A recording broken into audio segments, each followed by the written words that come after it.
What is up guys, and I welcome you all to a new episode of the League of Myths series. I'll have a quick announcement from a sponsor at the end of the video, but if you do end up enjoying this episode, don't forget to hit the like button. And let's go into the first myth. Can champion clones disarm Rek'Sai tunnels? So we're gonna start this myth off by testing LeBlanc and her clone, and as the Rek'Sai pops my passive, I end up throwing the clone on top of the Rek'Sai tunnel, and you can see that the clone is actually able to destroy it. A neat thing to do to further trick your opponents that are unaware of this. Following this, we have Wukong and his W clone, and you can see the exact same thing happens as I flash out of range, and the clone by itself is able to destroy the tunnel.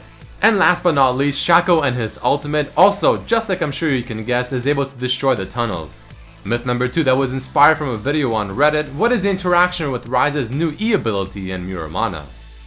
So the first thing to note is that Muramana should only actually activate its effect when a target is hit by an auto attack or a single target ability. So a great example of that is of course Ezreal's Q. However, Ryze's E ability is definitely able to hit more than one target. But apparently the coding is done so that the E ability, as you use it on the first target, is counted as a single target ability, and the secondary effect of it when it spreads to other targets is still counted as a single target ability. So what do you get when you put all of those things together in one basket? Well, you have Ryze's E ability proccing Muramana several times, doing an absurd amount of damage.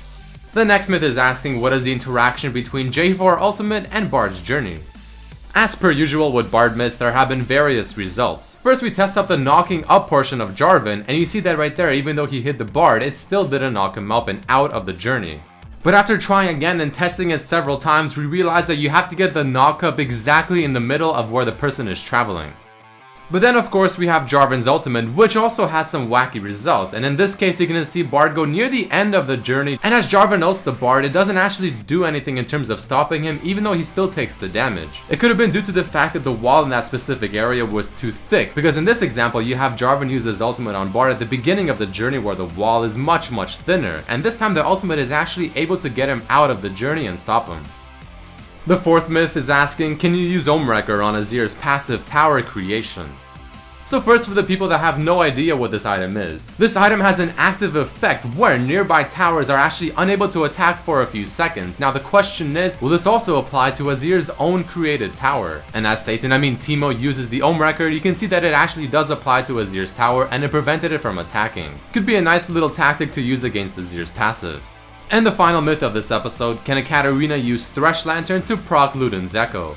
Now I saw this in a video posted up a while ago and I thought it might be a bug, but I decided to try it out myself. And it is quite interesting because I never knew this could happen, but if you use Shunpo with Katarina on a Thresh Lantern while you have Luden's Echo at 100 stacks, so ready to proc, that Shunpo on the Thresh Lantern will actually count as a spell being hit, therefore it will proc Luden's Echo. But let's also test this on the flip side with having Thresh this time on our team rather than the enemy team. And as I have Luden's Echo at 100 stacks with the Darius and minions beside us, I use the Shunpo on the lantern and bam, suddenly you see it does not proc. So it does only seem to work on an enemy Thresh Lantern, obviously treating it as an actual object or a champion being hit, therefore proccing the item.